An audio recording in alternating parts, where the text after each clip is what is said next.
Sinungaling ka talaga, Weng. Napakasama mo. Ikaw ang dahilan ng lahat ng ito.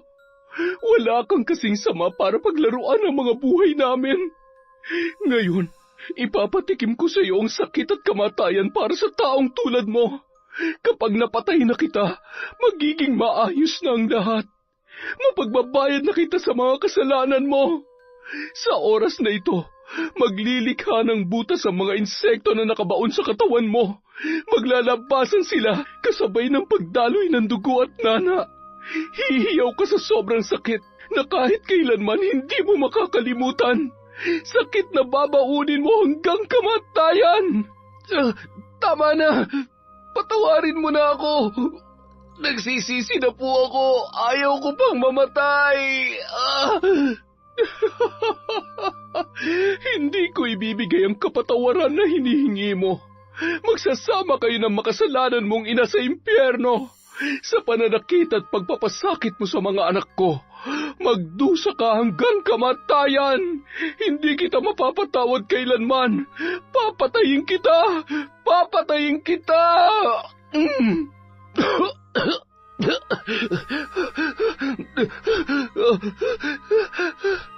Taon 2013, Bicol. Bandang 11:00 ng gabi, patuloy pa rin sa pag-iikot, bit-bit ang tig-isang styrofoam, ang kambal na sina Bart at Baby. Halos kilala na sila ng mga tao sa sentro dahil mula 6:00 hanggang 12:00 ng hating gabi ay inaabangan na sila ng kanilang mga suki. Maliit pa lamang, yun na ang kanilang kinagis ng trabaho ng kanilang ama na si Mang Kaloy. Nang magkasakit at maparalisa yon, sila na ang nagpatuloy sa pagtitinda. Nasa 2 taon pa lamang noon sa sekundarya ang kambal nang mabaldado ang kanilang ama.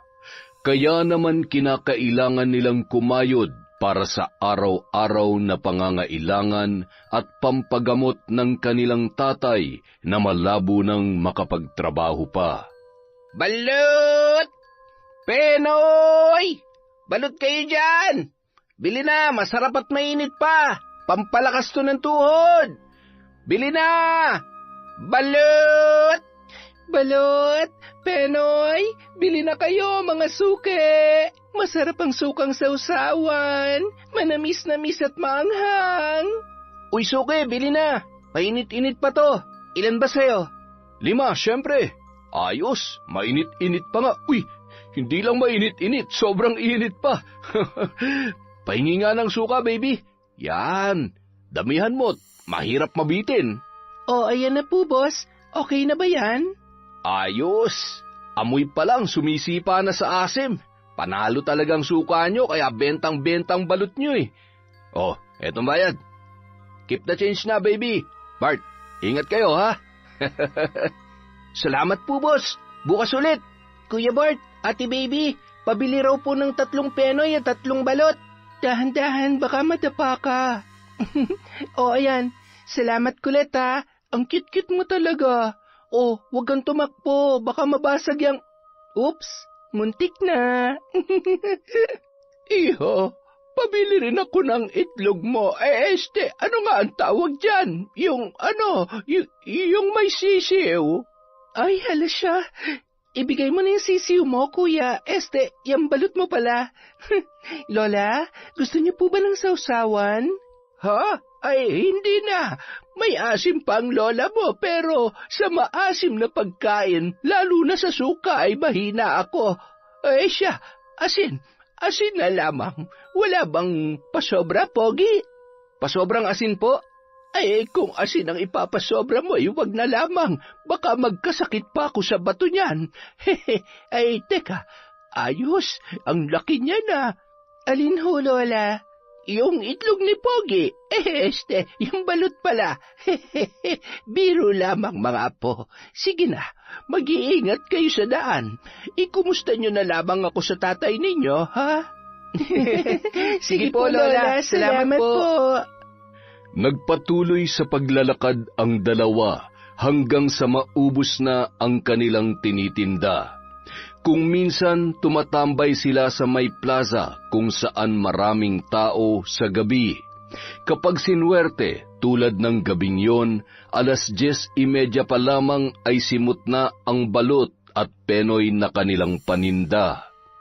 Habang naglalakad sila pauwi, napatigil sila sa tapat ng malaking bahay at isang bagong gawang bodega.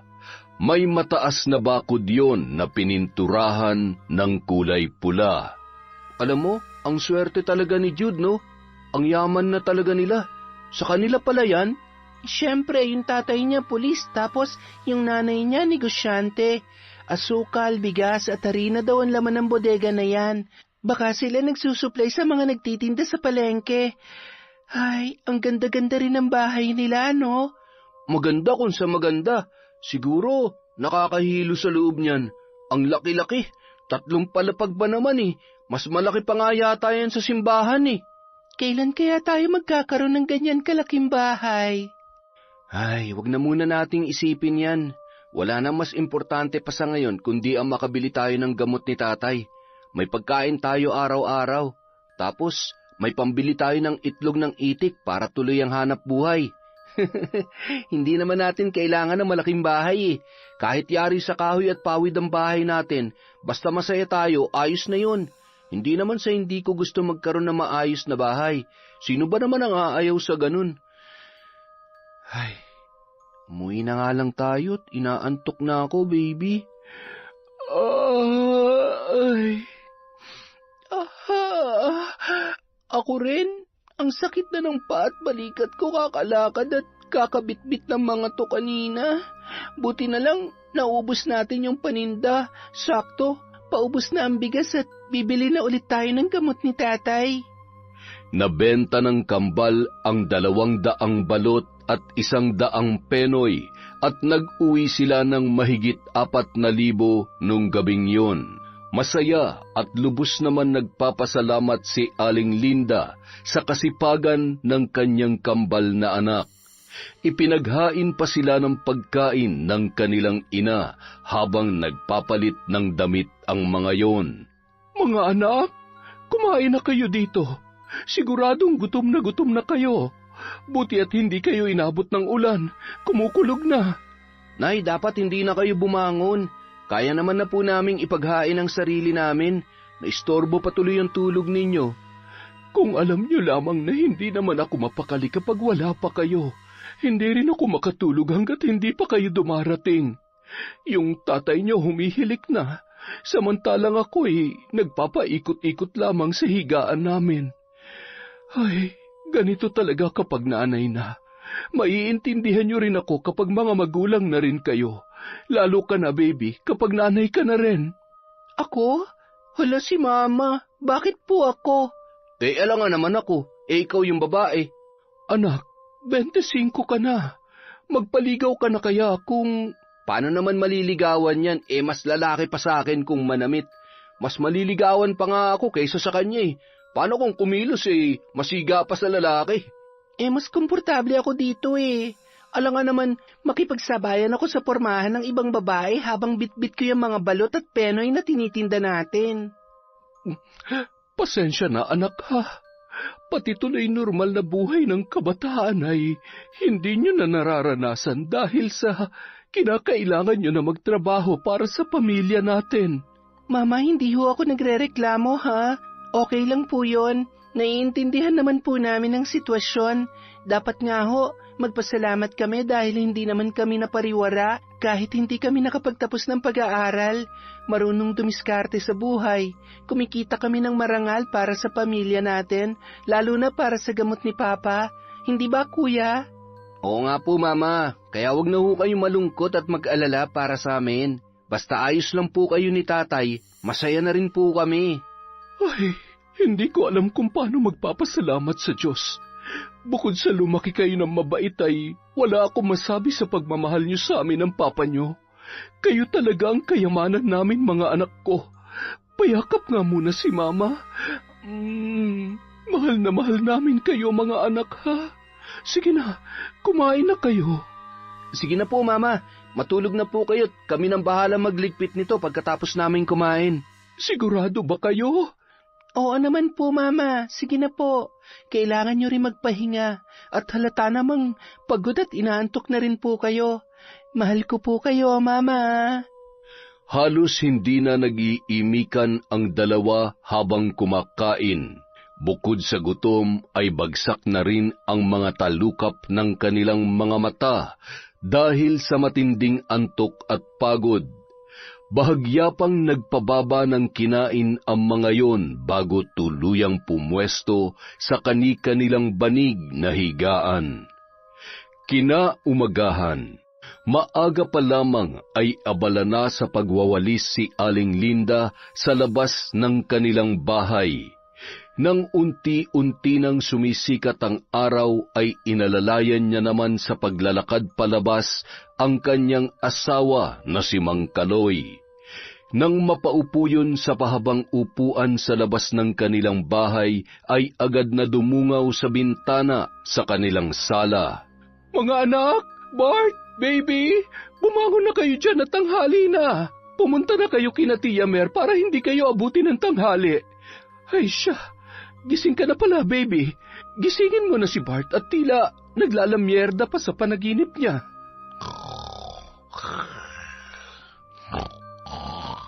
Hoy, Bart!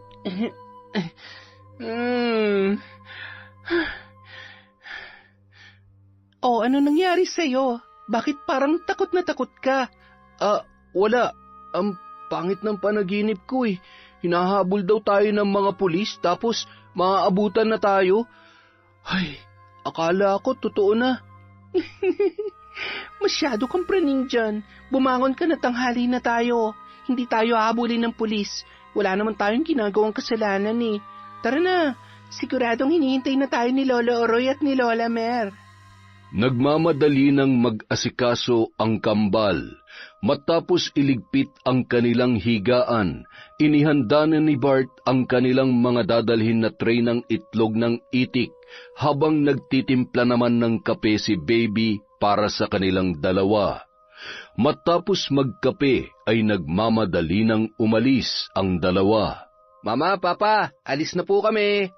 Ay, mag-iingat kayo mga anak.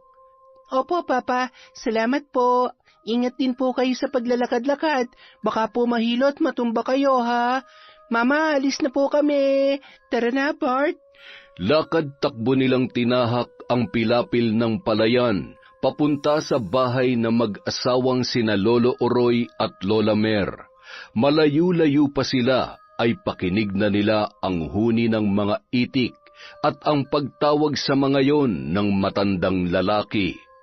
Abalang-abala ang mag-asawa sa pagpapatuka sa kanilang mga alaga ng mga tinadtad na gulay. Meron ding starter at grower feeds sa mga bagong alagang itik at layer feeds naman sa mga nangingitlog na. Napakarami ng mga yon at napakagandang pagmasdan kapag ipon-ipon at tila ba nag-aagawan sa kanilang pagkain. Pinapakawalan nila yon sa araw at bago sumapit ang gabi ay muling pinapapasok sa kulungan.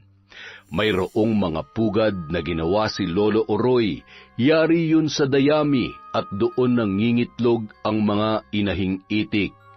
Gumagamit naman sila ng incubator para sa pagpapalimlim sa loob ng 16 hanggang 18 araw at hanggang sa maging balot na yon. Tek, yan!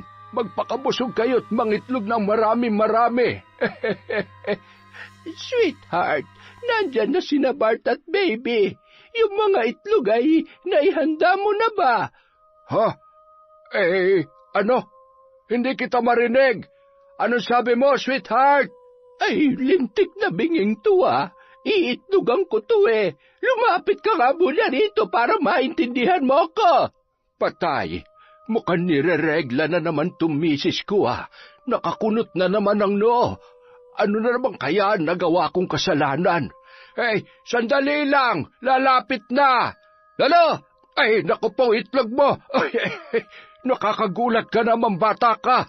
Ayan, Ginagawa mo kasing tubig ang kape. Puros ka nalang nerbiyos sa katawan. Mano po, Lolo. Mano po, Lola. Mano rin po. Ito po yung bayad, Lola. Padami po ng padami ang mga itik, ah. Mas maraming itik, mas maraming itlog, at syempre, mas maraming pera. Kumusta na pala ang tatay ninyo? Okay naman po siya. Ganun pa rin. Talaga pong hindi na siya makakalakad ng maayos katulad ng dati. Namimiss ko nga rin kakwentuhan si Papa eh. Hirap pa rin po kasi siya magsalita. Oo nga po, paisa-isa't nauutal pa rin po siya. Pero okay na po yun, basta wag lang siya mawawala sa amin. Kaya hanggat kaya namin kumayod para tuloy-tuloy ang pagpapagamot niya, gagawin po namin ni Baby. Napakasisipag naman talaga ng mga anak ni Linda. Pero hindi naman siguro kayo maghihirap ng ganyan kung nakinig lamang sa akin ang nanay ninyo. Ewan ko ba't, hindi man lamang niya inilaban ang nararapat sa inyo. At saka, kung nagtapos muna siya ng pag-aaral, di sana may mas magandang buhay kayo at hindi nyo kailangang isakripisyo ang mga pangarap nyo para sa mga magulang ninyo. Lalong-lalo na sa pagpapagamot ng tatay nyo. Ay, ewan ko ba, kahit isa man lamang sana sa inyo ay magpatuloy sa pag-aaral. Sweetheart, ang aga-agay nagsesermon ka na naman. Wala naman dito yung sinesermonan mo. Ganyan talaga ang kapalaran. At saka, masaya naman ang mga bata sa ginagawa nila. Teka nga't, maiwan ko muna kayo. Kukuhanin ko lang muna yung mga itlog. Bart, akin na yan tray. Nagpatuloy sa pagsasalita si Lola Mer. Nakagawian niya na yon at sanay naman na sa ugali na matandang babae ang kambal na sina Bart at Baby. Ay siya nga pala, mag-iingat kayo palagi. Nauuso na naman ang mga lokong adik sa sentro. Nung nakaraan ay may tinambangan na namang mga kabataan. Lagi pa naman kayong inaabot ng hating gabi sa pagtitinda, kaya magdoble ingat kayo mga apo, ha? Maraming salamat po, Lola. Huwag po kayo mag-alala. Kilala naman na po kami ng mga loko-loko sa sentro. Mga suki namin yung mga yun. At saka, kapag po ganyan, kesa patulan, pwede naman hong tumakbo na lang o iwasan na lang namin hanggat maaari. Tumakbo? Bakit tatakbo kung pwede mo namang labanan? Nako, subukan lang nila, makakatikim sila sa akin. Pagbababatuhin ko sila ng balot at pagsasasabuyan ko ng sukang may sili ang mata nila, hindi ko sila aatrasan. Wag naman, malulugi tayo at saka baka kung ano pang gawin nila sa atin. Wala sa sarili yung mga ganong tao. Basta, balitaan niyo ako kapag may kumanti sa inyo at ako nang bahala. Siya nga pala. Ikumusta niyo na lang din ako sa mama niyo, ha? Sabihin niyo paminsan-minsan ay dumalaw naman siya dito. Nakalimutan niya na yata ako. Parang kailan lang mula nang mamatay ang nanay niya hindi siya mawalay sa akin. Nung nagkaasawa na wala na. Umikot na ang buhay niya sa pagpapamilya. Kaya kayo, bago kayo mag-asawa, siguraduhin ninyong... Ahoy! Tama na yung sermon, sweetheart! Aba, kunin nyo na ito mga apo at mabigat. Baka bumaba ang matris ko. Este ang itlog ko pala. Dumali na naman ang matandang ito. Siya, sige na mga apo. Sige po, Lola. Sa susunod na araw na lang po ulit tayo magkwentuhan, ha? Lolo Oroy, salamat po. Uuwi na po kami at marami pang aasikasuhin. Siya, sige. Mag-iingat kayo palagi. Hinay-hinay at baka mabasag ang mga itlog. Sayang yan. Tingnan mo mga batang yon. Tila walang kapaguran. Maswerte talagang mag-asawa sa kambal na yan. Kung pumayag lamang sila na pag-aralin natin, hindi sana sila habang buhay na magtitinda ng balot. O siya, ihanda na natin yung ibang mga order at kukunin na ang mga yan. Habang abala ang matandang mag-asawa, maingat naman naglalakad sa may pilapil ang kambal, bit-bit ang kanilang tig-5 tray ng balot. Nang makarating sila sa bahay ay bandang 9:00 na. Abala rin ang kanilang ina sa paghahanda ng mga itlog na pula. Yun ang madalas ding pinagkakaabalahan ni Aling Linda at idinedeliver naman ng kambal sa palengke at mga tindahan sa bayan. Kinagabihan, bandang 8:00 ng gabi, habang naglalako ang kambal, muli silang napadaan sa bodega.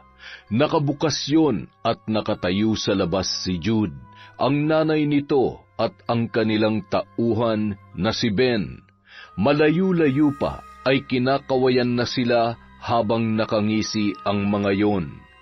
Anak, parang nakita ko na sila dati. Tama! Hindi ba sila yung kambal na kaklase mo nung elementary? Oo nga! Kayo nga yun! Mga anak pala to ng ambisyosang si Linda na ex-girlfriend ni Edwin. Kawawang mga bata.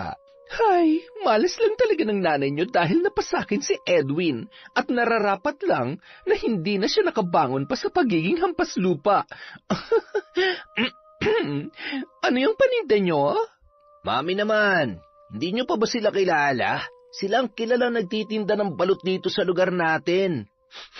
Amoy balot nga eh, malansa. At saka yung suka. Ang asim. Bibili po ba kayo o mga aasar lang? Kasi sayang ang oras eh. Sayang po tong balot, baka lumamig lang. Ay, baby, ang ganda-ganda mong babae, ang sungit-sungit mo pa rin. Nagbibiro lang naman ako. Masyado ka namang seryoso eh. O siya, huwag ka na magalit, bibili ako ng marami. Ben, bilangin mo kung ilang tao pa nasa loob ng bodega. Dalian mo para maubos na ang paninda ng mga kaibigan kong to.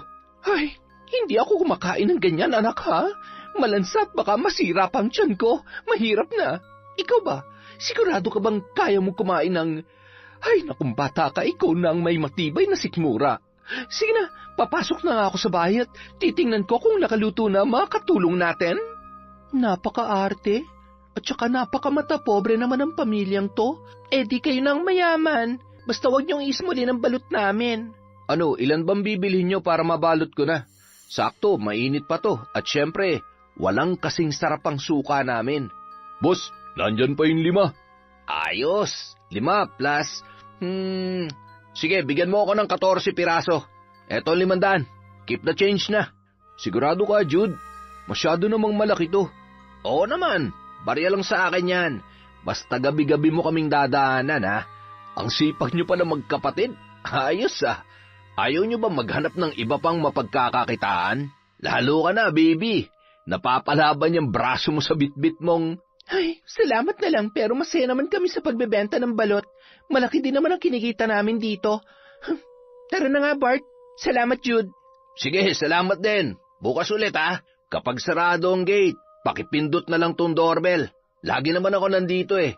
At saka, bukas may o-offer ako sa inyo na mas magaan na trabaho. Malaking bagay din para mabagong takbo ng buhay ninyo. Gusto nyo bang habang buhay na lang na tindero ng balot? Basta pag-isipan nyo, kahit anong oras pwede kayong lumapit sa akin. Sige na, para maubos nyo na yan. Balik kayo bukas, mga ganitong oras din ha. Maghihintay ako. Sige, salamat ulit. Baby, halika na. Ayusin mo nga yung mukha mo at parang hindi na naman maipinta. Nakakabwisit lang kasi. Hindi magandang kutob ko sa Jude na yon. Hindi mo ba natatandaan kung ano-anong kalokohan ang pinag-aagawa niya sa atin noon? Paano kung... Baby naman, mga bata pa tayo noon. At saka sa estado ng buhay nila, mukha namang nagbago na siya. Hindi naman sa minamaliit niya tayo. Baka may mas maayos nga siyang trabaho na maibibigay sa atin. Tapos mas malaki ang... O sige, sabihin na natin na kahit bayaran ka pa niya ng 1,000 sa isang araw bilang utusan niya o kung anuman, mas malaki pa rin ang kinikita sa pagtitinda. Tsaka, manhid ka ba, Bart? Alam mo, iba yung nagbibirusa ng iinsulto. At lalong di lahat ng mayayaman may pusong tumulong sa mga tulad natin. Kaya huwag ka nagpapapaniwala sa mabangong salita ng mokong na yon. Bumili na lang siya ng marami o pakyawin niya na lang tong paninda natin. Baka matuwa pa ako sa kanya. Ay, pambira naman talaga oh. Oo na, ikaw na ang sigurista. Sigurista na kung sigurista. Basta wag lang utu-uto. Uy, anong ibig mong sabihin ha? Tinatawag mo ba akong utu-uto? Ay, hindi ba? Ewan ko sa'yo. Ay, Balot! Balot kayo dyan! Penoy, balot! Balot kayo dyan! Bandang 11:00 na nang makauwi ang kambal. Nang maubos na ang kanilang paninda, agad silang bumili ng gamot ng kanilang ama at iniabot ni Bart ang lahat ng kita kay Baby. Natatanaw pa lamang nila ang bodega na madalas nilang dinadaanan bago umuwi pabalik sa bahay nila, nang bigla na lamang silang tinambangan ng 2 lalaki na nakatakip ang muka. Ibigay niyo sa amin lahat ng kita niyo ngayon. Bilis! Ano ba? Bitawan mo nga ako! Aba, palabang ka ha? Gusto mo masaktan? Nakikita mo bang balisaw na to? Gusto mo bang itara ko to dyan sa leg mo? Baby, ibigay mo na. Hindi po kami lalaban. Huwag niyo lang po kami sasaktan. Baby, huwag ka nang pumalag. Maawa po kayo, huwag niyo kami sasaktan. Ibibigay naman po namin lahat ng kinita namin ngayon. Oh, ano to? Mga barya? Anak ng putya. Tigbe 20? Niloloko niyo ba kami ha? Nasaan yung pera niyo ha? Total mapilit kayo. Oh, ayan. Ha? Gamot? Anong gagawin ko dito? Yan na lahat ng kinita namin ngayon. Ibinili namin ng gamot para sa papa ko. Maawa naman kayo sa amin. Kanina napakatapang mo, ngayon iiyak-iyak ka? Hoy, ano yan? Mga kasamaan, may mga kawatan. Takbo na, bilis! Aray! Mga hayop! Ayos ka lang ba? Nasaktan ka ba, baby? Malamang hindi. Kita mo naman na ang lakas ng pagkakatulak sa akin ng lokong yon. Ayos lang ba kayo? Sige mga kasama, habulin niyo sila. Wala talagang kadala-dala ang mga adik dito sa atin. Ay, mga perwisyo. Salamat ho. Buti dumating kayo, kung hindi, baka kung ano pang nagawa nila sa amin. Eh siya, umuwi na kayo. Kami nang bahala mag-report sa barangay sa insidenteng ito. At kailangan nyo rin magpahinga. Hayaan nyo't mas lalo kami maghihigpit sa pagroronda para naman tumigil ng mga lukulukong walang magawang tama. Tumangon lamang ang dalawa habang nakatingin naman si Bart, hawak ang gasgas na siko ng kanyang kambal. Sumunod naman na ang tanod sa direksyon kung saan pumunta ang kanyang mga kasamahan. Masakit ba? Pasensya ka na, hindi kita naprotektahan. Ay, huwag ka na ngang umiyak. Gasgas lang to. Malayo to sa bituka. Ang importante, hindi nila nakuha yung pera natin. Mukhang napilayan yata ang balakang ko. Dahan-dahan lang sa paglalakad. Makakarating din tayo sa bahay. Uy, siya nga pala. Paano hindi nila nakuha yung pera? 3,000 pa yun, di ba? Di nakatago sa bra ko. Malay ba naman nila na may pera ako dito? Ay, buti na lang talaga. Kung hindi, masasayang yung kita natin ngayong gabi at yung mga lokong yun pa makikinabang. Ang galing mo talaga, baby. Buti na lang. Sigurado mag-aalala si nanay kapag nalaman niyang... Yan din ang iniisip ko, kaya mas mabuti pang wag na lang tayo magpahalata. Ako nang bahala magpalusot.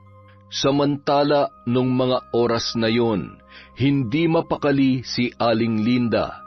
Palakad-lakad sa kanilang kwarto at pasilip-silip pa sa may bintana. Ay, nasaan na kaya ang mga batang yon? Masama talagang kutob ko. Baka kung ano na nangyari sa kanila. Ay, Diyos ko, huwag naman sana. Huwag niyo pong pababayaan ang mga anak ko. Matulog ka na. Uuwi rin ang mga yon. Sige na, mauna ka na matulog at hindi pa ako dinadalaw ng antok. Hihintayin ko lang munang makarating ang mga anak natin. At hindi pa yun nakontento. Lumabas pa sa bahay at sa kanilang tarangkahan. Diyos ko, bakit ba ganito ang pakiramdam ko? Nervyos ba to o napapraning lang ako? Ingatan niyo po sila at huwag niyong pababayaan. Ay, nariyan na sila. Salamat naman sa Diyos. Akala ko kung ano na nangyari sa mga batang ito. Habang kinikiskis ang kanyang mga palad, natanawan naman ni Bart at Baby yon, kaya naman mas binilisan pa nila ang paglalakad. Nang makarating ay agad silang sinalubong ng mahigpit na yakap ni Aling Linda. Nay, kanina pa po ba kayo dito sa labas? Okay lang po ba kayo? Si tatay ho. Ayos lamang kami. Sobra lamang ako nag-alala sa inyo. Hindi ko maintindihan kung bakit masama ang kutob ko. Hindi ko malaman ng dahilan. May nangyari ba sa inyo? Wala po. Ayos lamang po kami. Oy siya, sige na. Pumasok na tayo. Bakit? May masakit ba? Yan na nga bang sinasabi ko eh. Nabangga ba kayo? Napaaway? Hindi po. Yung kasi may asong nakawala sa kulungan. Alam niyo yung Parang nauulol na aso, Mama. Tapos, sa takot namin, tumakbo kami ng tumakbo. Kaya, ayan, nadapa ang baby nyo. Buti na lang, nakahanap kami ng ng kahoy na pamalo, Mama. Grabe, takot na takot talaga ako. Alam niyo naman, takot ako sa aso, di ba? Hindi ko nga po alam kung bakit hinabol kami noon. Siguro, napagkamalan niyang buto-buto si Bart. Pasok na po tayo. Ano pong ulam? Grabe ka naman sa akin. Pero baka nga.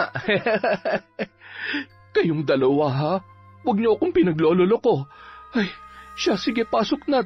Paghahainan ko na kayo ng pagkain at gagamutin ko ang sugat mo, baby. Bart, ikaw, ayos ka lang ba? Opo, gutom lang po talaga ako, Mama, pero okay lang po ako.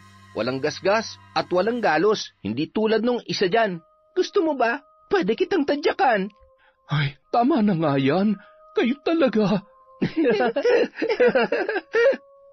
Samantala, habang natutulog si Edwin ay tinititigan yon ng kanyang asawang si Weng. Buti na lang talaga pinanindigan mo ko. Dahil kung hindi, siguradong masaya pa rin kayo nagsasama ng babaeng yon. Ngayon, nakakaawa siya. Lalong-lalo na yung anak niyang kambal. Hindi man lang nakapag-aral. Ganun talaga ang buhay. Swerte-swerte lang at dahil malas siya at swerte ako. Higit sa lahat, di hamak na mas maganda ako sa kanya. Pambihira naman natutulog ng tao eh. Ay, matulog ka na nga. Maaga pang pasok ko bukas. Nang mga sumunod na gabi, lagi nang dinadaanan ng kambal ang bodega at naging regular na nilang customer ang mga tauhan doon. Hanggang sa nakapalagayang loob na nila ang mga yon. Maraming beses naman nilang tinanggihan ang inaalok na trabaho ni Jude sa kanila, lalo na't hindi naman naging malinaw kung anong klaseng trabaho ba talaga ang tinutukoy ng lalaki. Hanggang sa dumating sa punto na nangungutang na ang mga tauhan ni Jude at hindi naman nila matanggihan ang mga yon. Tanda mo ba kung ilan na ang utang nila? Oo naman, ako pa ba? Ay, mukhang iba ng pakiramdam ko sa pangungutang ng mga yon Bukas kapag hindi pa sila nag-abot ng bayad, wag na muna tayo magbibigay. Malaking halaga na rin yon. Oo nga eh, hindi bali. Bukas, daanan natin sila kapag pauwi na tayo. Alam mo, napansin ko lang, bakit kaya parang mga bangagang tauhan ni Jude? Ang pupula ng mata, singhot ng singhot at ewan ko ba? Hindi ko maipaliwanag yung amoy. Habang nag-uusap ang magkapatid ay nilapitan naman sila ng 2 pulis na nakasibilyan na nagmamanman sa labas ng naturang bodega. Meron pa ba? Opo, marami pa, boss. Ilan po ba? Pwede bang mamili?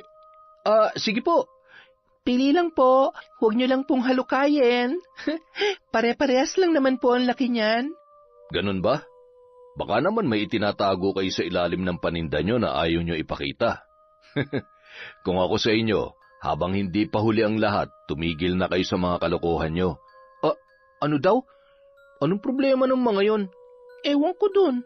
Parang may hinahanap eh. Para namang may tinatago tayo dito. Anong akala nila sa atin? Nagtitinda ng ipinagbabawal na... Teka, tara na nga.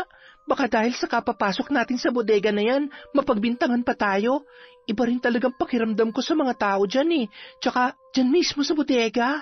Mukhang maliban sa bigas, asukal at harina, may iba pa silang tinatago dyan. Ay, basta, kapag nasingil na natin ang mga yon, huwag na tayong babalik dyan. At agad nang naglakad papalayo ang magkapatid, samantala ang 2 pulis habang nasa malayo ay patuloy pa rin silang tinitingnan. Ano sa palagay mo? Hindi natin malalaman kung hindi natin mapapasok ang bodega na yan.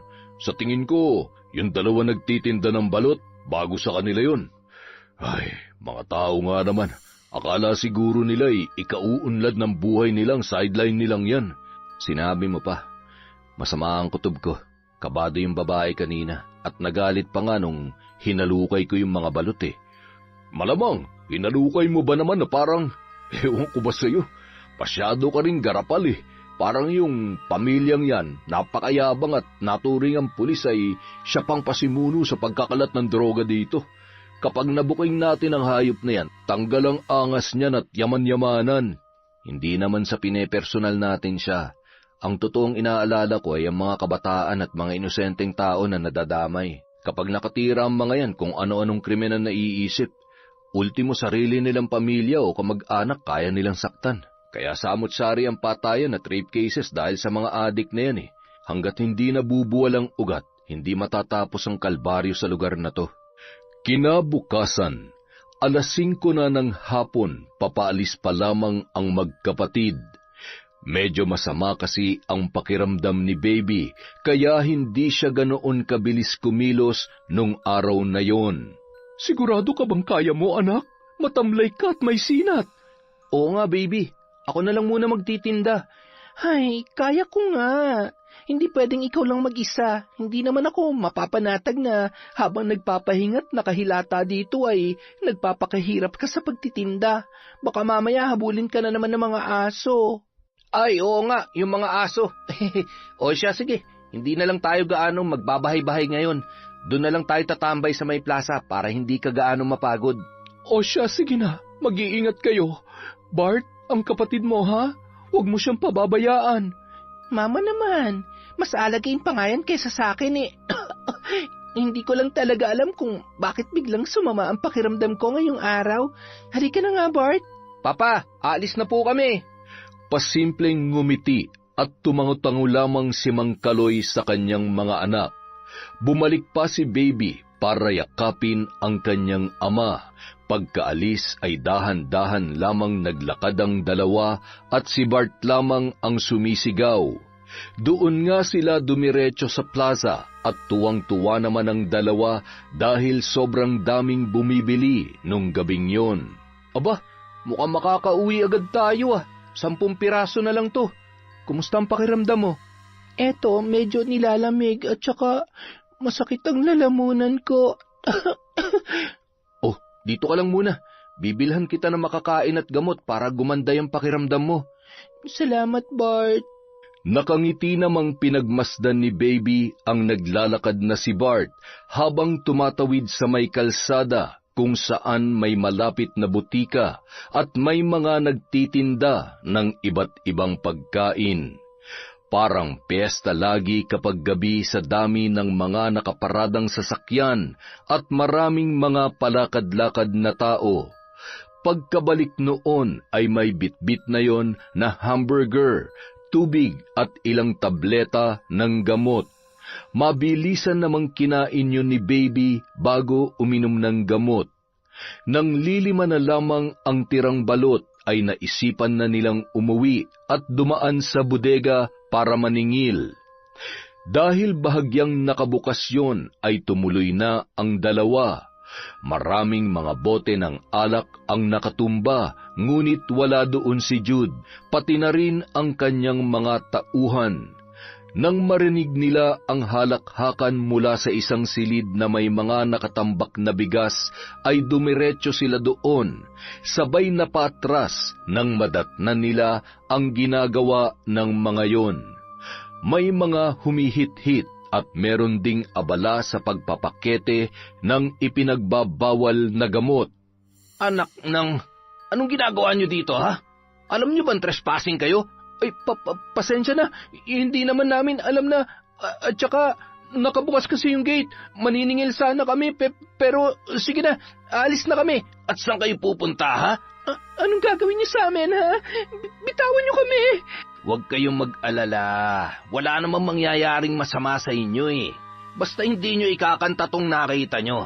At syempre, hindi na siguro kayo hindi kung meron akong iuutos sa inyo. Sa bagay, Pwede naman, basta sorry na lang, baka hindi na kayo makitang buhay pa ng mga magulang ninyo. Kawawa naman sila. Mga hayop kayo! Ang sasama ng mga ugali nyo! Demonyo kayo! Patayin nyo na lamang kami kasi idamay nyo kami sa kalokohan ninyo! Demonyo raw tayo, boss. Pakitaan mo nga yan ang sungay mo. Hindi mo ako kailangang utusan. Kayang-kaya ko tong palaban na babaeng to. Isara mo yung gate at baka malintikan pa tayo dito. Bilisan mo! Sige, boss. Kalma ka lang. Ano ang sabi mo? Ano ako? Ang sabi ko, demonyo kayo! Masasama kayong tao! Ganon! Maawa kayo! Bitiwan niyo ako! Baby! Jude, parang maawa mo na! Habang nagkakagulo, ay sunod-sunod na putok ng baril ang kanilang narinig. Pulis! May mga pulis! Buisit! Itago niyo mga yan! Bilis! Diyos ko po! Baby, okay ka lang? Makakalis tayo dito. Anong makakaalis, ha? Damay-damay na to. Magsasama-sama tayo sa kulungan. Walang kikilos! Taas ang mga kamay! Oops! Huwag kang tatakbo kung hindi babariling kita. Ayon sa Republic Act 9165, inaaresto kita sa kasong paglabag sa batas laban sa ipinagbabawal na droga. May karapatan kang manahimik at kumuha ng abogado. Ano mang sabihin ninyo, maaaring gamitin laban sa inyo sa korte. Wala po kaming kasalanan ng kapatid ko. Maawa po kayo. May sakit po ang kapatid ko. Manahimik ka. Hulihin lahat ng yan. Sa presinto na kayo magpaliwanag. 11:00 ng gabi nang makatanggap ng tawag si Aling Linda mula sa presinto. Ano? Hindi. Ay, sige po. Pupunta po ako dyan ngayon din. Saan ka pupunta? Dito ka lamang. Kailangan ko lang pumunta sa presinto. Huwag ka mag-alala, ha?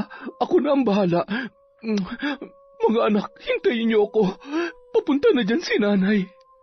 Pagdating sa may kalsada, maswerteng may dumaan na tricycle at agad siyang nagpahatid sa presinto sa bayan. Tuluyang bumagsak ang luha ni Aling Linda nang wala ang kambal nang siya ay dumating doon. Nasaan ang mga anak ko? Nasaan sila? Kasalukuyan hong nakakulungan lahat ng suspect sa pagtutulak ng droga. Ano? Anong pagtutulak ng droga? Nagtitinda ng balot ang mga anak ko. Hindi nila magagawa yan. Gusto ko sila makausap. Parang awa nyo na. Hindi na menor de edad ang mga anak nyo. Kaya na nilang sarili nila. At saka, 11:00 na kaya bukas nyo na lang sila pwedeng bisitahin. Tandaan nyo ho, wala hong piyansa ang kaso ng mga anak nyo. Kaya sa oras na mapatunayan namin na gumagamit at nagtutulak sila ng droga, pasensyahan na lang po dahil kailangan nilang managot sa batas. Bingi ba kayo? Hindi nyo ba narinig ang sinabi ko? Marangal na tao mga anak ko. Hindi sila... Magandang gabi. Nasaan ang anak ko, ha? Bakit niyo siya ikinulong? Bakit hindi? Dahil asawa ka ng malupit na si Sarge? Paano ba yan? Pumalpak yung anak nyo.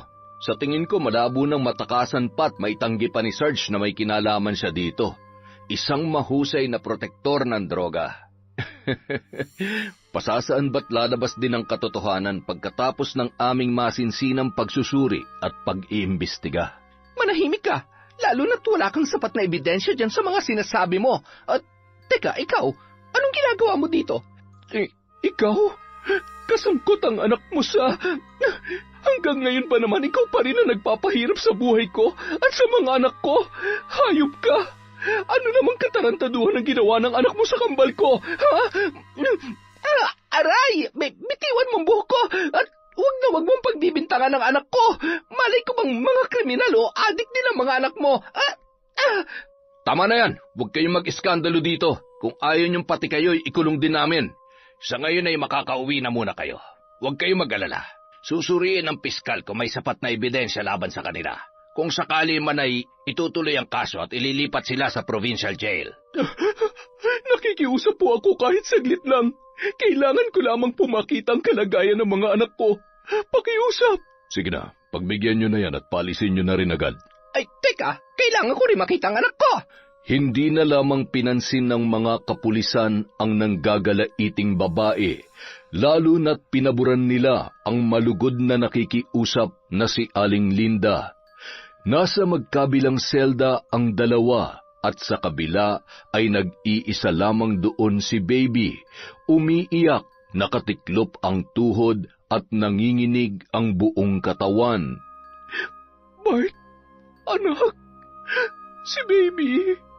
Mama, wala kaming kasalanan. Tulungan niyo po kami. Wala kaming kasalanan, Ma.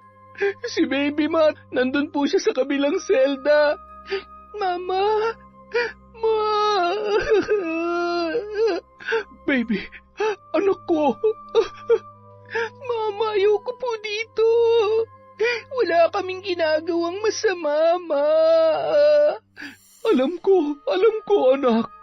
Magdasal lang tayo dahil nasisiguro ko na lalabas din ang katotohanan. Mapapawalang sala kayo. Babalik ako bukas. Sisiguruhin ko na makakalaya kayo dito. Gagawin kong lahat para mapatunayan natin sa kanila na inosente kayo. Mahal na mahal kita, anak. Sige na ho. Bukas na lang ho kayo bumalik. Ma. Huwag niyo pong pababayaan ang mga anak ko. Nakikiusap po ako sa inyo. Huwag po kayong mag-alala. Ligtas naman ho mga anak nyo dito. Sa ngayon, hinihintay pa po ang resulta ng inquest investigation. Mas mabuti hong makipagtulungan kayo sa magiging abogado nila para mapabilis ang proseso. Tumango na lamang yon, sabay tumalikod na at nakakuyom ang kamao na inirapan ang nakikipagbangayan pa rin sa mga pulis na si Weng. Gulong-gulo ang isip na lumabas ng presinto at sumakay sa isang tricycle pauwi sa kanilang bahay. Matapos mayabot ang bayad, nagmamadali yung naglakad papasok sa loob ng bahay. Bahagya naman siyang kinabahan nang maalala na mag-isa lamang doon at siguradong nag-aalala ang kanyang asawa. Pagbukas ng pinto, ay napahiyaw siya nang makita na nakahandusay sa sahig ang kanyang asawa at wala ng buhay. Kaloy! Kaloy! Gumising ka! Bakit ngayon pa? Kailangan kita ngayon! Kailangan tayo ng mga anak natin! Kaloy! Hindi malaman ni Aling Linda ang kanyang gagawin. Halos mawala na yun sa sarili, ngunit pilit na tinatatagan ang kanyang loob. Ngunit ang mas masakit ay hindi niya masabi sa kanyang mga anak kung ano ang totoong nangyari. Sa tulong ng tiyahin niya na si Lola Mer, kahit papaano ay lumalakas ang kanyang loob. May mga malalapit ring kaibigan na hindi naman siya pinabayaan at mayat-maya siyang kinukumusta. Makalipas ang 1 buwan, matapos mailibing ang kanyang asawa, lumabas na rin ang resulta ng investigasyon at ang isa sa mga suspect ay nagsalita na.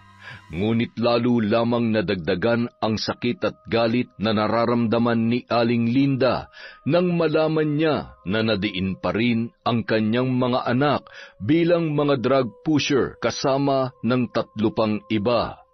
Ang ipinagtataka nila ay napawalang sala si Jude. Nailipat na sa Provincial City Jail ang kambal, kaya nahirapan si Aling Linda na dalawin ang kanyang mga anak. Madalas ay 1 beses lamang sa 1 linggo niya yon napupuntahan. Hindi na talaga patas ang batas.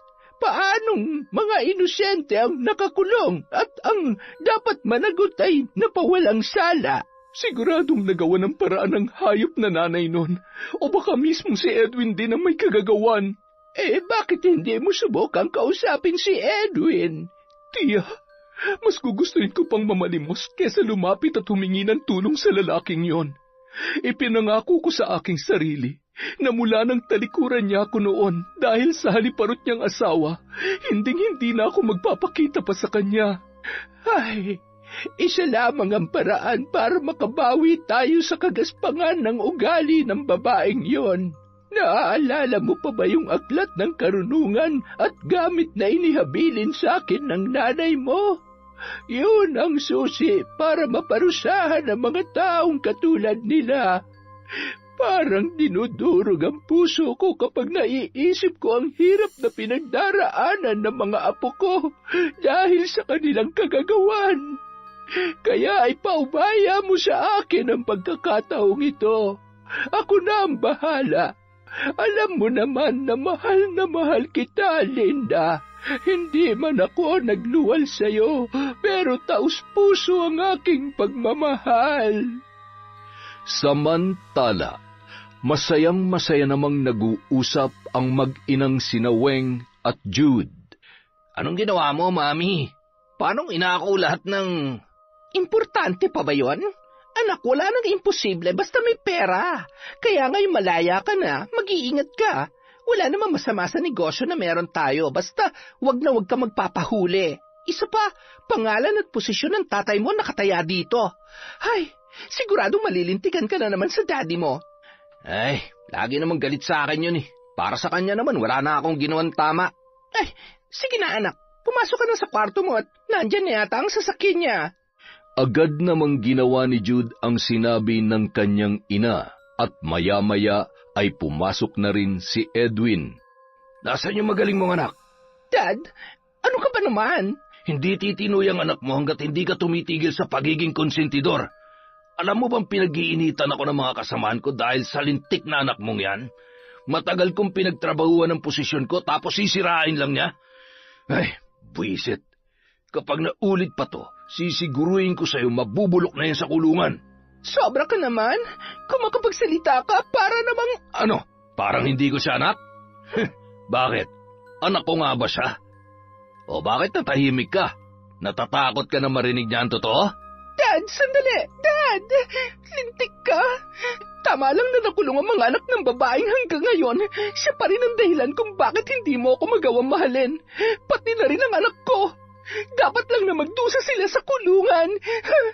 Samantala, habang sinisindihan ni Lola Mer ang kandila, ay marahan namang tinititigan ni Linda ang mukha ni Weng sa isang larawan na dati niyang matalik na kaibigan. Ginupit niya yon at nanginginig ang kamay na iniabot sa kanyang tiyahin. Sigurado po ba kayo? Paano kung maulit lang ho ang mga nangyari noon? Tiya, hindi ko po kakayanin kung pati wag mo akong alalahanin. Mapagtatagumpayan ko ito. Isa pa, matanda naman ako.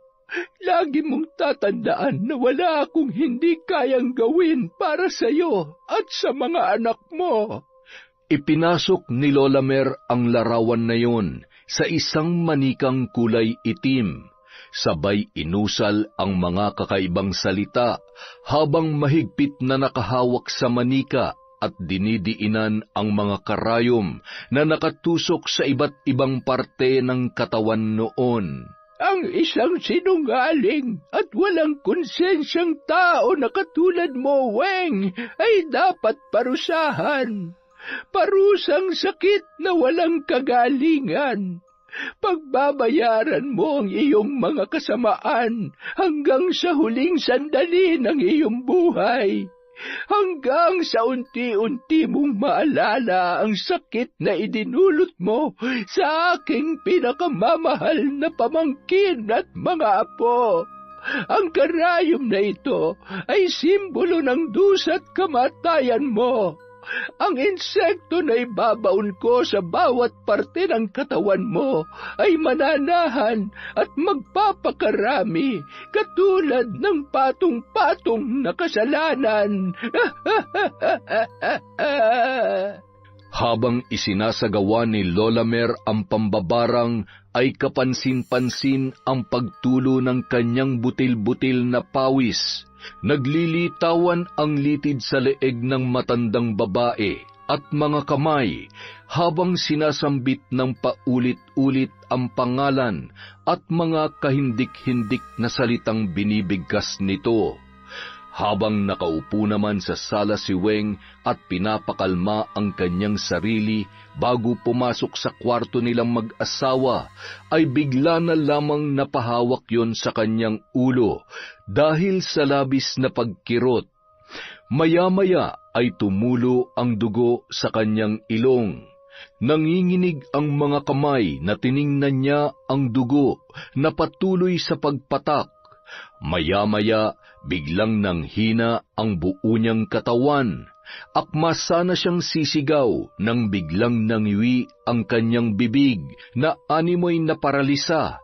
Sakto namang lumabas ng silid si Jude at naaktuhan ang nangyayari sa kanyang ina. Mami, ano nangyayari sa'yo? Mami! Dad! Tulong! Agad namang lumabas si Edwin nang marinig ang pagsigaw ni Jude. Maging siya ay nagulat sa itsura ng kanyang asawa. Binuhat niya yon at isinakay sa kanilang kotse at agad na isinugod sa ospital.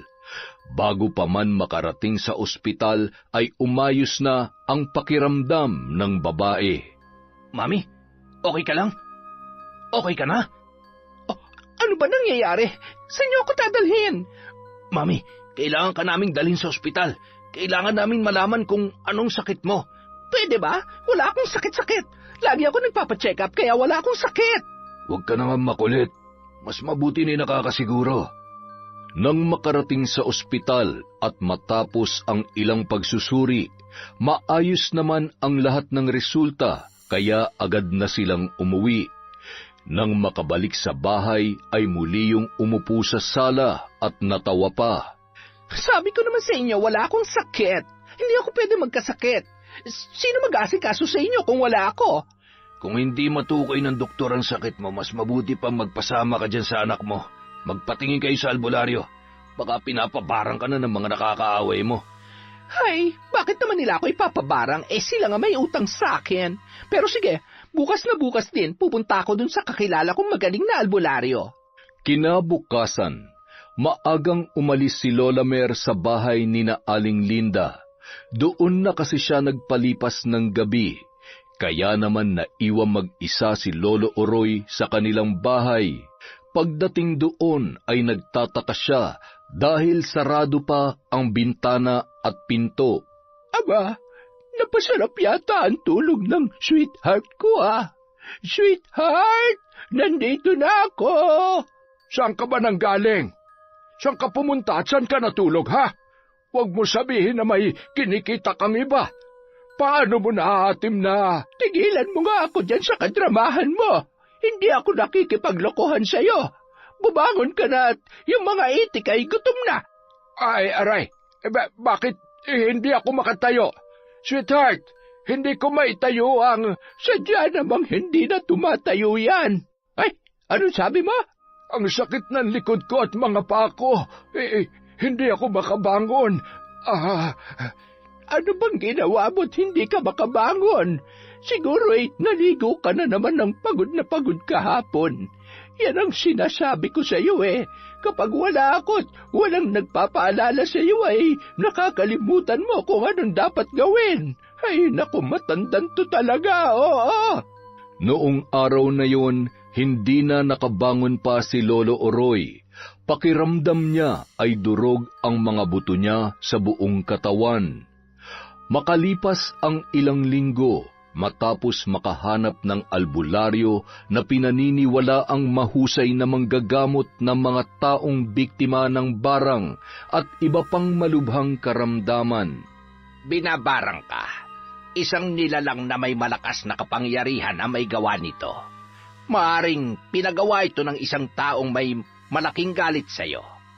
Galit na ugat ng isang katakot-takot na paghihiganti. May ideya ka ba kung sino may gawa sa iyo nito? Tumango-tango lamang ang babae, sabay tinitigan ang kanyang anak na nagtataka sa kung anong nangyayari sa kanyang ina, lalo na't nakita niya ang pamamaga ng katawan nung oras na yon. Ang sakit! Hindi ko na kaya. Mapapatay ko may gawa nito sa akin. Makikita niya, magbabayad siya. Tutulungan kitang maibsan ang sakit na nararamdaman mo sa abot ng aking makakaya. Pero ikaw makakagawa ng paraan para tigilan ka ng mambabarang. Magpakumbaba ka at humingi na lamang ng kapatawaran. Ako?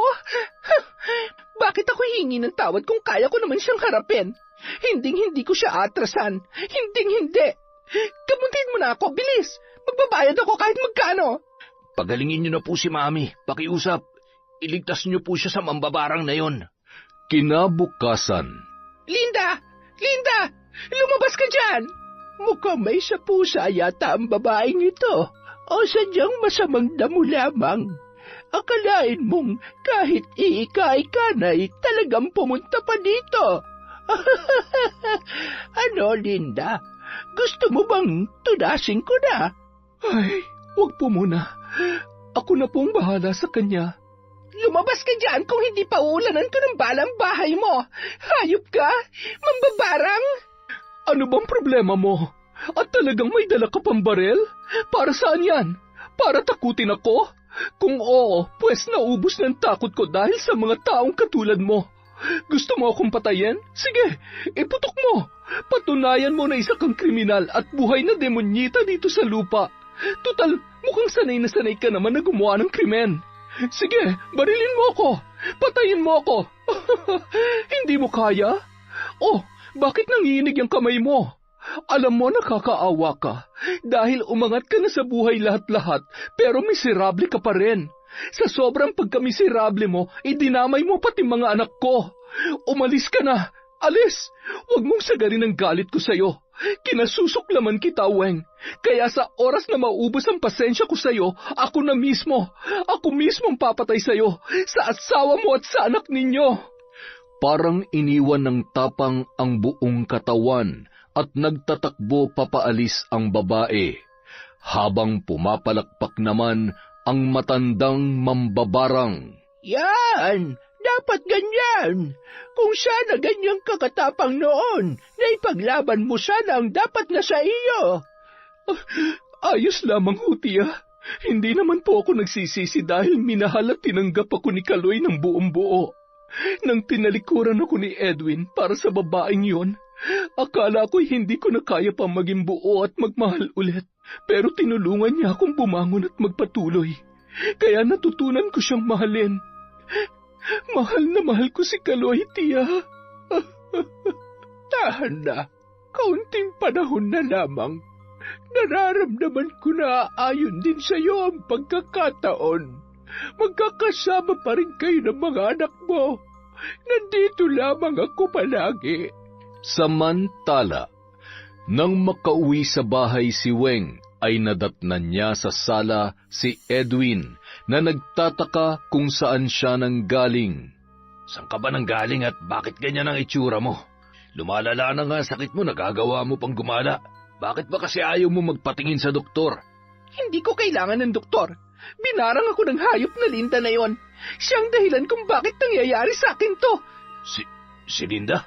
Paano mo naman nasabing siya? Dahil anak niya yung kambal na nakulong kasabay ng anak natin. Ano?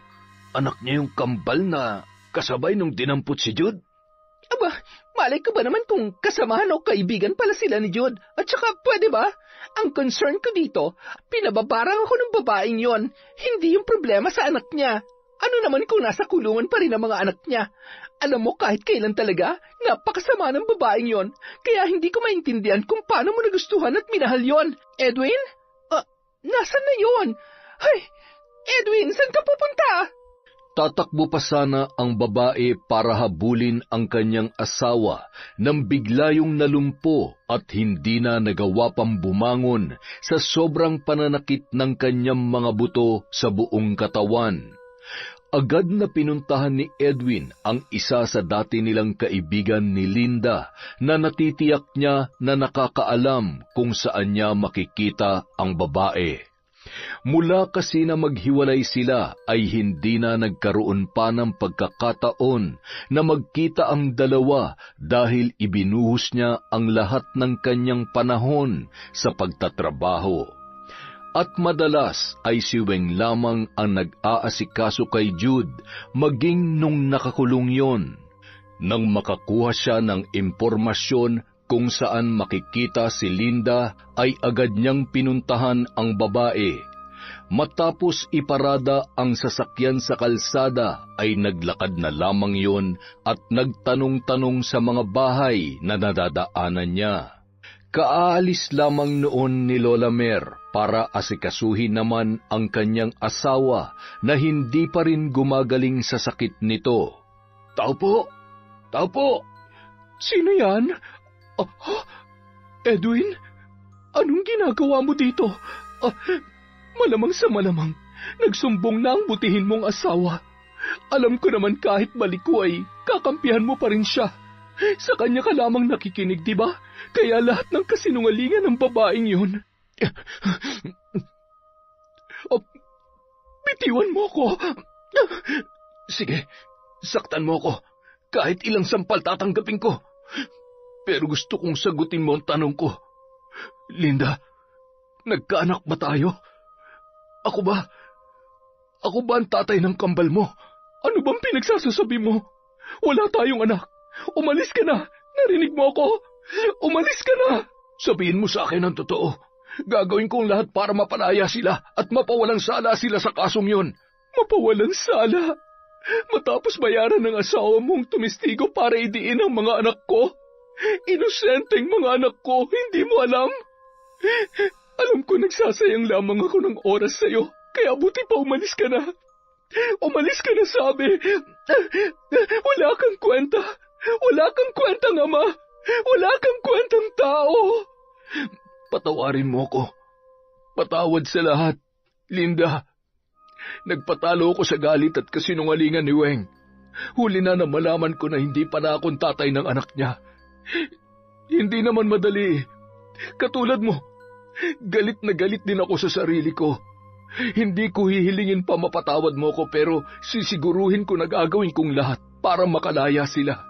Habang humahagulgol papaalis si Edwin, lalo lamang nagsusumiklab ang galit ni Linda at sa pagkakataong yun, wala siyang ibang gustong mangyari kundi ang patayin ang asawa ni Edwin. Sa ilang linggong pagsasanay at panonood sa kanyang tiyahin ay sinubukan niyang mag-isang gawin ang ritual ng pambabarang. Nanginginig ang kanyang kamay sa galit at sakit na matagal niya na sanang ibinaon sa limot. Sinungaling ka talaga, Weng. Napakasama mo. Ikaw ang dahilan ng lahat ng ito. Wala kang kasing sama para paglaruan ang buhay namin. Ngayon ipapatikim ko sa iyo ang sakit at kamatayan para sa taong tulad mo. Kapag napatay na kita, magiging maayos ng lahat. Mapagbabayad na kita sa mga kasalanan mo.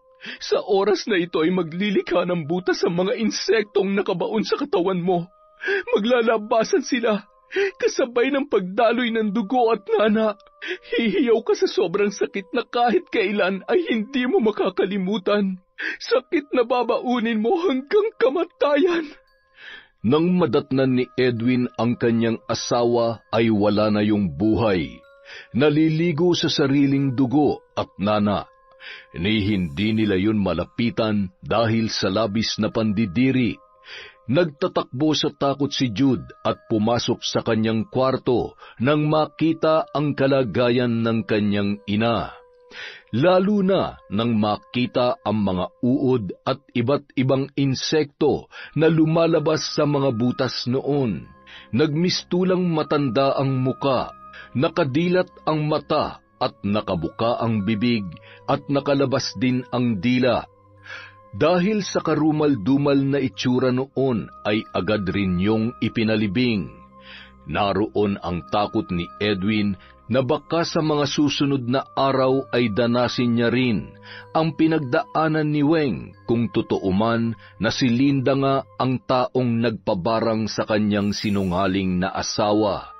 Kung sakali man, tatanggapin ko. Pero bago man lamang ako mawala ay may tama ko man lamang ang pagkakamali ko. Alam ng Diyos kung gaano kita kamahal. Hindi naman nawala yung pagmamahal ko sa iyo. Noong mga panahon na naghiwalay tayo, sobrang sakit. Habang ikinakasal ako kay Weng para akong pinapatay. Durog na durog ako na yung babaeng pinangarap ko ay ang babaeng kinamumuhian ko ng mga oras na yon. Ang tanga-tanga ko. Ang tanga-tanga ko para maniwala kay Weng.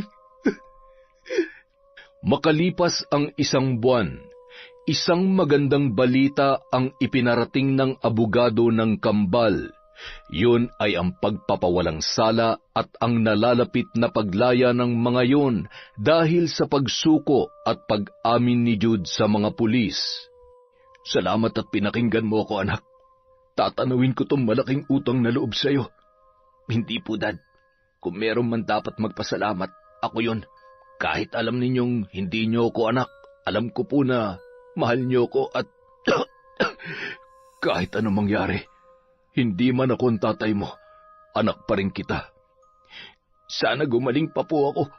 Sana itigil na po na mambabarang ang pagpapahirap sa akin. Kahit wala po akong karapatang magreklamo dahil lahat ng to ay kasalanan ko naman talaga. Natatakot po ako. Ayaw ko pong matulad kay Mami. Samantala, masaya namang nag-aabang si Aling Linda para sa pag-uwi sa bahay ng kanyang kambal.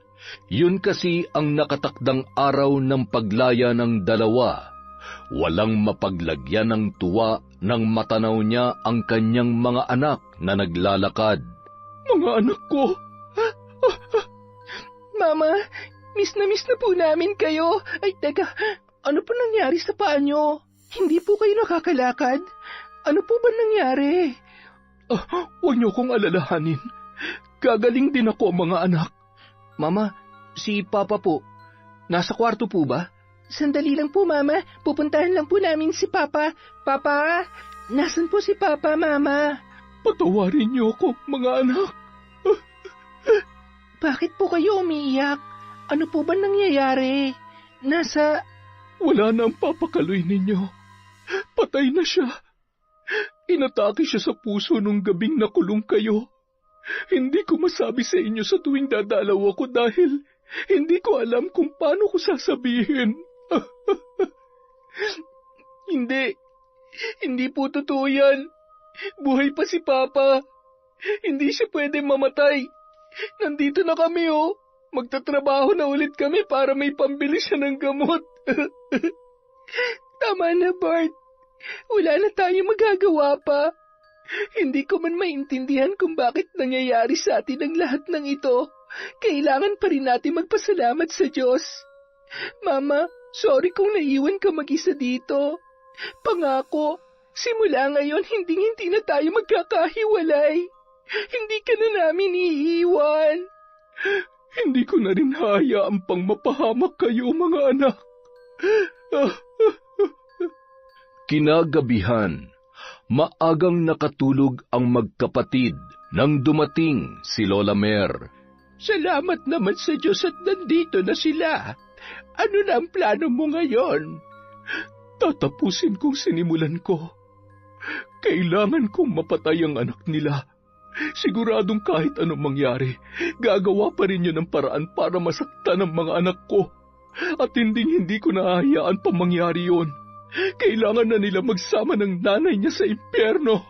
Linda, nandito na ang mga anak mo. Kung gusto mo ng payapang buhay at makasama pa sila, tama na. Itigil mo na ang lahat ng ito. Tingnan mo nga yung paa mo. Gusto mo bang lumala pa ang parusang balik ng mga ginagawa mo? Paano kung... Alam ko ang ginagawa ko, tiya. At tanggap ko po ang magiging kabayaran ng lahat ng ito. Isa pa, alam kong hindi na rin naman ako makakalakad, kaya siguradong magiging pabigat lang ako sa buhay nila. Marami na kaming ninakaw na oras ni Kaloy sa mga anak namin. Marami na silang sakripisyo na pinagdaanan dahil sa pagmamahal nila sa amin ng papa nila. Gusto kong maranasan man lamang nila ang buhay na nararapat para sa kanila. Pinapaalalahanan lamang kita. Pag-isipan mo ng mabuti. Alam mo kung anong magpapasaya sa mga anak mo. Kapag nawala ka pa sa buhay nila, magiging masaya ba sila? Piliin mo kung anong tama at nararapat. Patawarin mo ko Kung alam ko lamang na aabot sa ganito, ay hindi na sana kita hinikayat pa. Gusto kitang tulungan, alam mo yan. Kaya lamang ay hindi ako nagbabayad sa parusang balik ng pambabarang ko. Hindi ko naman kakayanin kung mamamatay ang tiyo mo. Siya lang ang buhay at kaligayahan ko. Wala ho kayong dapat ihingi ng tawad. Kusa ko pong niyakap ang karunungan at lihim na kaalaman para maipaghiganti ang kambal ko. At higit sa lahat, para maparusahan ang hayop na babaeng naging lason sa buhay ko. O siya, pupuntahan ko ang kambal sa silid nila at hindi na rin ako makapaghintay na makita sila. Marahang hinagkan ni Lola Mer sina Baby at Bart habang mahimbing na natutulog. Nababakas sa mukha ng mga yon ang lungkot. Lungkot nang malaman nila ang nangyari sa kanilang kinikilalang ama. Dahil sa mahimbing na tulog ay hindi na inistorbo pa ni Lola Mer ang dalawa. Bago umalis ay hinagkan at mahigpit na niyakap niya ang kanyang pamangkin. Linda, huwag kang gagawa ng desisyon na sa bandang huli ay pagsisisihan mo lamang. Sapat na ang pagpapasakit mo sa anak ng babaeng yon. Tama na. Alang-alang sa kapayapaan ng puso mo, ikaw na lamang ang natitirang kaligayahan ng mga anak mo. Kaya wag mo sanang ipagkait yun sa kanila. Walang naging reaksyon si Linda sa sinabi ng kanyang tiyahin. Nakatingin lamang yon sa kawalan at nang makalayo na ang matanda, ay gumapang siya sa sahig, papunta sa kanyang silid tulugan.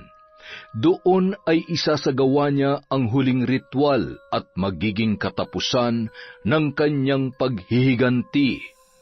Matapos sindihan ng kandila ay dahan-dahan niyang ibinubulong sa hangin ang mga kataga na naghahangad ng kakaibang lakas at kapangyarihan na tapusin ang kanyang nasimulan. Hawak ang manika at kung saan nakatusok ang isang pangalan na nakasulat sa papel. Pinapatakan ng kandilang kulay pula at itim habang patuloy sa pag-usal ng mga kahindik-hindik na mga salita na ibinubulong niya sa hangin. Tila tuluyan ng sinakop ang buo niyang katawan ng itim na kapangyarihan, hanggang sa ang mga bulong na yon ay tuluyan ng lumakas ang pagkakabigkas. Sinasakal at tinutusok ng matatalim na bagay, kasabay ng pagpatak ng luha at pawis sa kanyang muka, ay nararamdaman ni Aling Linda ang kamatayan ng kanyang biktima. Samantala, dahil sa koneksyon, nagawan ng paraan ni Edwin na hindi muna makulong ang kanyang anak at makasama kahit sandali lamang sa kanyang bahay. Tama na! Patawarin mo na ako! Nagsisisi na po ako! Ayaw ko pa mamatay! Hindi ko ibibigay ang kapatawaran na hinihingi mo. Magsasama kayo ng makasalanan mong ina sa impyerno. Sa pananakit at pagpapasakit mo sa mga anak ko, magdusa ka hanggang kamatayan. Hindi kita mapapatawad kailanman. Papatayin kita! Papatayin kita!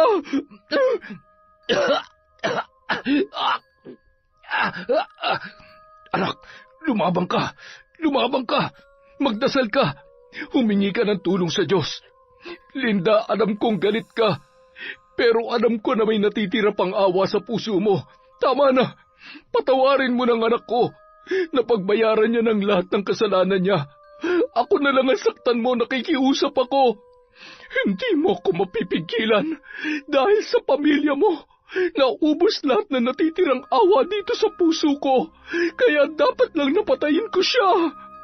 Bandang 9:00 ng gabi, nagising sina Bart at Baby. Agad silang napabalikwas nang marinig nila ang boses ng kanilang ina. Hindi sila makapaniwala sa kanilang nakita.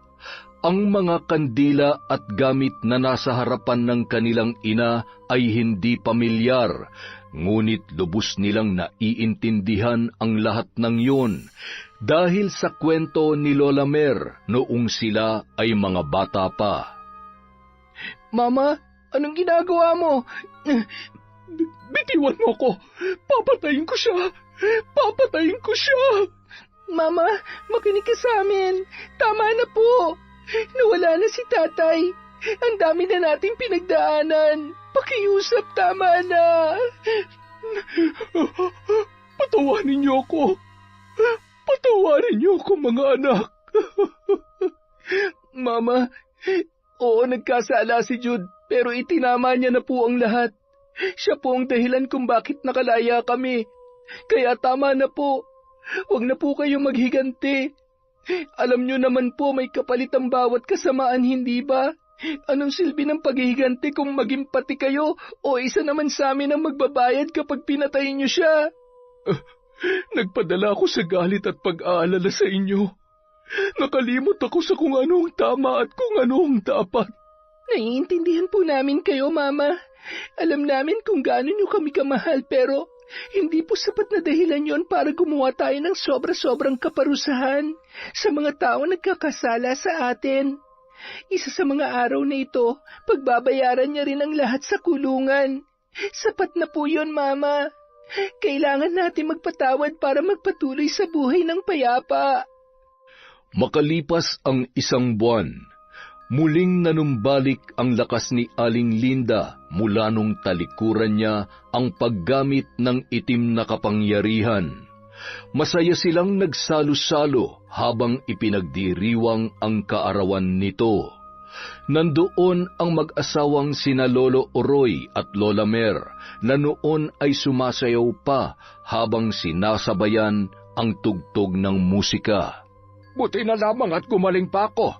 Kung hindi ay hindi nyo sana makikita kung gaano kahusay at walang katulad itong pag-aaring king-king ko dito. Dito nahulog ang lola nyo sa akin eh. Ay, naku, sweetheart. Kung alam mo lamang kung gaano ko gustong itanggi na nobyo kita kapag sumasayaw ka. Diyos ko, bukod sa parehong kaliwaang pa hindi ko alam kung sayaw ba talaga yan o zombie na napatagay ng gin. Pambihira ka naman, sweetheart. Tumanda na tayo't lahat-lahat akala ko naman ay kinikilig ka kapag sumasayaw ako. Ay, maghiwalay na kaya tayo. Abat lokong tuwa. Magpasalamat ka na lang at pinagtiyagaan pa kita. Teka, may bisita ka yata, Linda. Magandang hapon po. Tuloy ka, Edwin. Anak, patayin mo nga muna ang tugtugat para makapagpahinga ang lolo ninyo. Ano ang ginagawa mo dito? Bakit ho kayo may dalang bulaklak? Sino pong liligawan ninyo? Mama, nagpapaligaw po ba kayo? Ex-boyfriend yan na mama ninyo. Wala namang masama ngayong pareho na silang balo. Tiyan naman, mga anak. Siya ang tunay ninyong ama. Ha? Nagbibiro ba kayo, Mama? Paano namin naging tatay yan? Tsaka, paanong si Tatay Kaloy ang... Mahabang kwento, anak. Hayaan nyo't iisa-isahin ko sa inyo. Dahil malaya na ako sa lungkot at sakit, kaya ko nang ikwento at sabihin sa inyo ang lahat. Alam kong marami akong pagkakamali at pagkukulang sa inyo. Pero sana hindi pa huli ang lahat para mabuo ulit tayo bilang isang pamilya. Marami na nagbago sa paglipas ng panahon, Edwin. Hahayaan kita maging ama sa mga anak mo, pero hanggang doon na lamang yon. Dahil kahit wala na si Kaloy, siya pa rin ang habang buhay na magmamay-ari ng puso ko. Mahal ko siya at mahal na mahal niya ako kahit nung panahon na tinalikuran ako ng lahat. Kahit nung mga panahon na nakalimutan kong mahalin ang aking sarili. Lubos namang naintindihan ni Edwin ang naging pasya ni Linda. Gayunpaman, masayang-masaya silang lahat nung mga oras na yon. Isang malaking parte ng pagkatao ng kambal ang napunan dahil sa katotohanan na kanilang nalaman. Samantala, si Aling Linda naman, tuluyan ng naging malaya sa galit at puot ng nakaraan. Yon, maraming salamat po sa walang sawang pagsuporta sa kwentong Enteng. Nandito na naman po tayo. Bawi-bawi tayo sa shoutout. Simulan po natin kay Tomas, Troy, Tresha May, Axel, Ramos and Galindez family from Maria Rosel. Hi po kay Rosemary Sabandeja from Cebu, kay Ahmed Panigel. Hello po kay Pablo Poblete. Hi kay Jenny Baywo at sa mga nakikinig sa printing sa Santa Maria. Maraming salamat po sa inyong suporta. Hi kay Rita Gardose, kay Nelia Muñez from Cainta. Uy, neighbor, dati po akong taga Vista Verde. Hi kay Siren Carmen. Kumusta po kayo? Chong family, Viñas family, Atisado at Mirabel family from Bataan. Hi po kay Mayhani from Moscow, Russia. Hello kay Legine de la Rosa, kay Elvira Ramos, kay Angel Rosette. Sa Galedo family, Nanette Catalogo from Rai, kay Teresa Barde. Hello po kay Marjet Estrella, kay Maribel Santiago. Hello kay Jovelyn Ruiz. Hi kay Jenny Lazarito, kay Mary Jane Hirano. Shout out po kay Vicky Abut, kay Chris Alcantara from Agoncillo, Batangas. Hello po kay Filipina Palsario, kay Russell Galope. Hi kay Jeline Shawan, kay Arvit Tiong, Mama Nancy at Baby Zane ADL. Kay Noemi Kiambao. Hi din po kay Zalve Fajardo, Marilu Umbal, Cynthia Camacho at Merlin Villesa from Saudi. Hi din po kay Merly Akunin from Riyadh, kay Ron Balingit from Angono Rizal, kay Bem Salam from Bahrain. Hi po kay Raquel Hasigawa. Kumusta po kay Kurt Mina, kay Monica Nieves, Rachel Martinez, Marites Nalika, kay Corazon Trinidad. Hello kay Bebot from Sikander Bretthart, at syempre kay J.M. Lazaro. Maraming salamat po sa suporta sa Kwentong Enteng.